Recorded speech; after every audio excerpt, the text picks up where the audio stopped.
City India news, महाराष्ट्रातील लोकप्रिय news channel.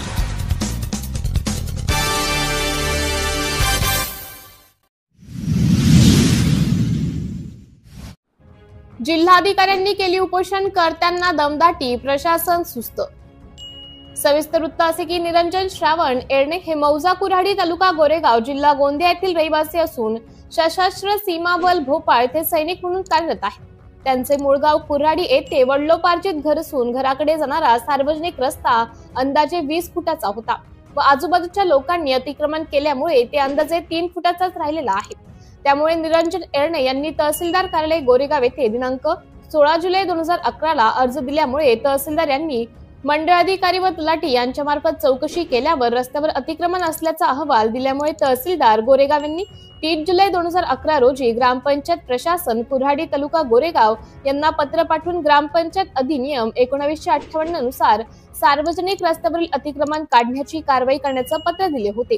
तरी सुद्धा पंचायत प्रशासन सार्वजनिक रस्त्यावरील अतिक्रमण काढण्याची कारवाई केलेली नाही। त्यामुळे सन 2013 मध्ये उप अधीक्षक भूमी अभिलेख कार्यालय गोरेगाव तर्फे सदर सार्वजनिक रस्त्याची मोजणी करण्यात आली। यामध्ये देवाजी उईके, प्रेमलाल मरस कोल्हे, नूतन पंधरे यांनी सार्वजनिक रस्त्याच्या जागेवर वहिवाट केल्याचे नकाशात दिसून आले आहे। त्या नकाशावर अतिक्रमण धारकांची सुद्धा स्वाक्षरी आहे। तरी सुद्धा तालुका प्रशासन किंवा ग्रामपंचायत प्रशासन यांनी अतिक्रमण धारकांचे अतिक्रमण काढण्याची कारवाई केली नाही। त्यामुळे व्यतीत होऊन उपोषणकर्ता निरंजन एरणे यांनी दिवाणी न्यायालय गोंदिया येथे 21 एप्रिल 2017 रोजी दिवाणी दावा दाखल केला होता। त्याचा निकाल उपोषणकर्ता निरंजन निर्णय यांच्या बाजूने दिनांक 14 ऑक्टोबर 2021 रोजी लागला। माननीय दिवाणी न्यायालयाच्या सदर आदेशाची प्रत तहसील कार्यालय गोरेगाव व ग्रामपंचायत कुऱ्हाडी यांना दिल्यानंतर सुद्धा अतिक्रमण काढण्याची कार्यवाही करण्यात आलेली नाही।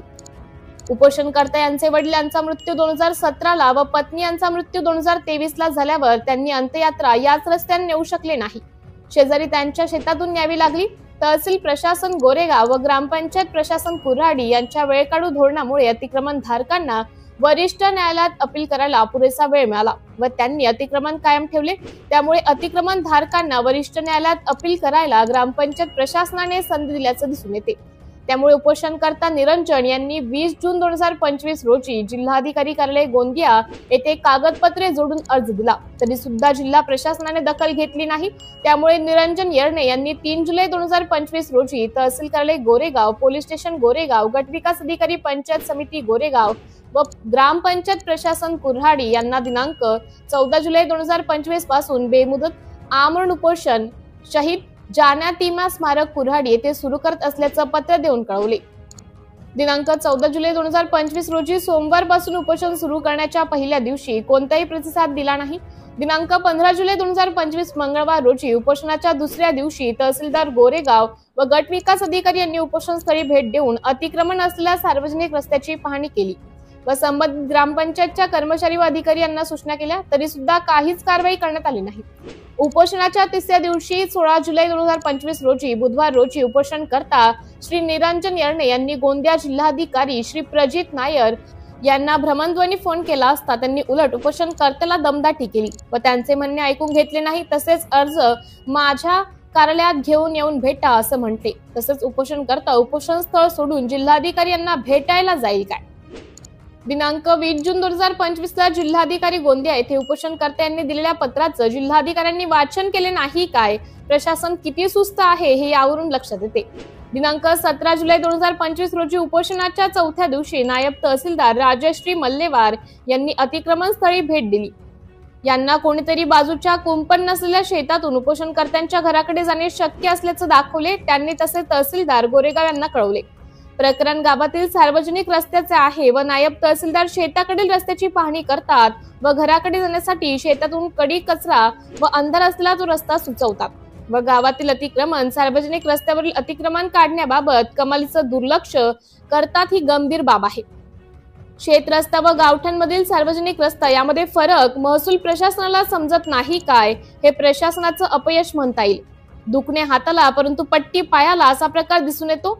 आमच्या वृत्त प्रतिनिधीने तहसीलदार गोरेगाव यांच्याशी 17 जुलै 2025 रोजी भ्रमणध्वनीद्वारे संपर्क केला असता 18 जुलैला भूमी अभिलेख कार्यालयाचे कर्मचारी पाठवून सार्वजनिक रस्त्याची मोजणी पुनश्च केली जाईल असं सांगितले। परंतु प्रत्यक्षात रस्त्याची मोजणी करण्यासाठी कोणालाही पाठवण्यात आले नाही। यावरून उपोषणाच्या संबंधित विषयाकडे तालुका प्रशासन व ग्रामपंचायत प्रशासन यांनी कमलीचं दुर्लक्ष केल्याचं लक्षात येते। जिल्हा पोलीस अधीक्षक गोरक्षनाथ भामरे यांनी गोरेगाव येथील ठाणेदार श्री पिपरेवार यांना उपोषणकर्त्याला सुरक्षा पुरवण्याची सूचना केली व उपोषणकर्त्यांची समजूत काढण्याचं काम दिले। दिनांक 18 जुलै 2025 ला उपोषणाच्या 5व्या दिवशी शुक्रवारी उपोषणकर्ता निरंजन येरणे यांची प्रकृती खालावल्यामुळे त्यांना कुराडी येथील प्राथमिक आरोग्य केंद्रातील डॉक्टरांनी तपासणी करून सलाईन लावली। त्यानंतर प्रकृती खालवत गेली। 18 जुलैच्या संध्याकाळी 5 वाजेपर्यंत तालुका प्रशासन किंवा ग्रामपंचायत प्रशासन यांनी उपोषणकर्त्यांची मागणी कोणतीही दखल घेतली नाही व कोणताही निर्णय लावला नाही। उपोषणकर्ता श्री निरंजन श्रावण येरणे सैनिक यांची प्रकृती खालावत असल्यामुळे पोलीस निरीक्षक गोरेगाव श्री पिपरेवार यांनी उपोषणकर्ता यांना उपोषण मागे घेण्याची विनंती केली। यामुळे उपोषणकर्ता श्री निरंजन येरणे राहणार कुऱ्हाडी यांनी श्री पिपरेवार ठाणेदार गोरेगाव यांच्या विनंतीला मान देऊन त्यांच्या हस्ते लिंबू पाणी घेऊन उपोषण सोडले।